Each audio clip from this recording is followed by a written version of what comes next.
رسول اکرم صلی اللہ علیہ وسلم کی بعثت ہوئی اور رسول اکرم صلی اللہ علیہ وسلم نے مکے کی پہاڑی پر کھڑے ہو کر کفار مکہ اور مشرکین مکہ کو مخاطب کرتے کہا کہ اگر میں تم سے کہوں کہ پہاڑی کی اس طرف ایک لشکر جرار کھڑا ہوا ہے جو تم پر حملہ کرنا چاہتا ہے تو تم کیا کہو گے؟ تو کیا آواز ہے؟ انہوں نے کہا کہ ہم آپ کی بات کو مانیں گے اور اس کا یقین کریں گے کیونکہ آپ امین اور صادق ہیں. یعنی کفار اور مشرکین کو رسول اکرم صلی اللہ علیہ وسلم کی نبوت کا یا آپ پر آنے والی وحی کا تجربہ تھوڑی تھا. کوئی یہاں پر وہی آتی ہے دیکھ تھوڑی جاتا ہے حضرت جبریل علیہ السلام آ گئے پیغام لے کر آ گئے کوئی نہیں دیکھ سکتا تھا. لیکن ان کو رسول اکرم صلی اللہ علیہ وسلم کی ذات سے یہ تجربہ تھا کہ آپ کو کبھی جھوٹ بولتے ہوئے نہیں دیکھا گیا اور آپ نے کبھی بھی امانت کے اندر خیانت نہیں کی. تو جب تقویٰ کہیں فراہم ہو جاتا ہے, جب نیکی کہیں فراہم ہو جاتی ہے تو اس کا اثر آس پاس کے ماحول پر مرتب ہو کر رہتا ہے. یہ بالکل ایسی بات ہے کہ سورج نکلے اور کوئی کہے کہ اس کی روشنی نہیں ہوتی, سورج نکلے گا تو روشنی ضرور پھیلے گی. تو جہاں کسی فرد کی ذات میں, کسی تنظیم کے اندر, کسی گروہ کے اندر نیکی کی یہ صلاحیت, تقوی کی استعداد پیدا ہو جاتی ہے, اس کا امپیکٹ ہو کر رہتا ہے. اور اس کی بہت بڑی مثال خود اقبال بھی ہے اور سید بلال مودودی رحمۃ اللہ علیہ بھی ہے. آپ کو معلوم ہے کہ اقبال کی جو شاعری ہے وہ اردو شاعری کی روایت میں بالکل مختلف قسم کی شاعری ہے. اس کا ٹیسٹ الگ ہے, اس کے الفاظ الگ ہے, تشبیہات, اس کے استعارے, اس کی ہر چیز شاعری کی, اردو شاعری کی روایت سے کٹی ہوئی ہے. اور اسی بنیاد پر ابتدا میں یہ کہا کرتے تھے لوگ کہ اقبال کوئی شاعر تھوڑی ہے, بلکہ تو فلسفی ہیں اور اپنے خیالات کو نظم کر دیتے ہیں, بس یہ کرتے ہیں, شاعر ہی مانتا تھا لوگوں. لیکن اقبال کی بات میں اخلاص تھا اور وہ ایک نیکی کو جذب کی ہوئی شخصیت تھے. چنانچہ ان کی شاعری بالآخر مقبول ہو کر رہی اور اس نے عالم اسلام کی بڑے ایک حصے کو متاثر ہو کر کے رہے. اور سید بلال مودودی رحمۃ اللہ علیہ کا معاملہ یہ تھا کہ سید بلال مودودی رحمۃ اللہ علیہ نہ کسی خانقاہ سے آئے تھے, نہ وہ دیوبند سے آئے تھے, نہ وہ بریلی سے آئے تھے, نہ وہ اہل حدیث کا پس منظر رکھتے تھے. کوئی مکتبہ فکر ایسا نہیں تھا جس سے مولانا ابو العلا مودودی رحمۃ اللہ علیہ متعلق ہو. اور متعلق ہونے کا کیا مطلب ہے کہ جو شخص دیوبند کی مکتبہ فکر سے متعلق ہے تو اس کے پاس پڑھنے والے لوگوں کا ایک طبقہ پہلے سے موجود ہے.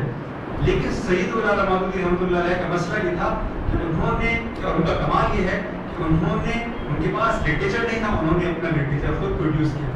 ان کی لٹریچر کو کوئی پڑھنے والا نہیں تھا, انہوں نے اپنے پڑھنے والے خود پیدا کیے.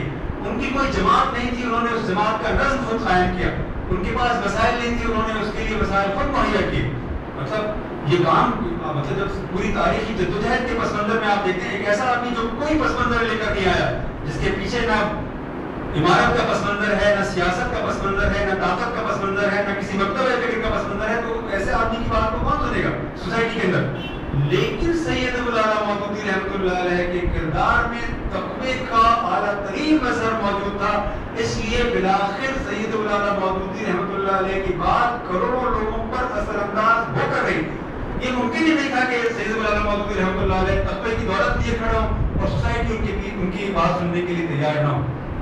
تو سید ابو العلا مودودی کی فکر, ان کی شخصیت اور ان کی برپا کی ہوئی تحریک نیت اور اخلاص کے ساتھ ساتھ تقوی کی سب سے بڑی علامت اور اس کی سب سے بڑی ترجمان ہے میرے صغیر کی ملت اسلامیہ میں بھی اور پورے عالم اسلام کے اندر. اور چوتھی چیز جو تحریکوں کے لیے امپورٹنٹ ہوتی ہے, جو انسانوں کے لیے امپورٹنٹ ہوتی ہے, وہ ہے علم. یعنی تقوی کا کمال یہ ہے کہ تقوی انسانوں کے قلوب کو مسخر کرتا ہے. تقوی کے بغیر انسانی قلوب کو مسخر کرنا کبھی بھی ممکن نہیں ہو سکتا, یہ آپ جان لیں. یعنی اس سے آپ متاثر تو کر سکتے ہیں اس کے بغیر لوگوں کو 10, 15, 20 سال کے لیے, لیکن 15, 20 سال سے زیادہ, 25 سال سے زیادہ وہ چل نہیں پاتا. اور مطلب سب سے بڑا سسٹم جو انسان نے بلڈ کیا ہیومن ہسٹری میں وہ سوشلزم کا سسٹم تھا. 70 سال سے زیادہ, 70 سال وہ چلا, 70 سال کے بعد وہ اس طرح سے ختم ہوا کہ آج اس کا کوئی نام لے گا اس زمین پر موجود نہیں, اس لیے کہ وہ باطل پر کھڑا ہوا ایک نظام تھا. تو علم جو ہے وہ بہت زیادہ امپورٹنس رکھتا ہے. اور علم کی امپورٹنس یہ ہے کہ جس طرح تقویٰ انسانوں کے قلوب کو متاثر کرتا ہے, اسی طرح علم انسانوں کے ذہنوں کو مسخر کرتا ہے. اور جہاں تقویٰ اور علم جمع ہو جاتے ہیں, جہاں یہ کمبینیشن ایوالو ہو جاتا ہے, تو سوسائٹی پوری کی پوری مسخر ہو جاتی ہے.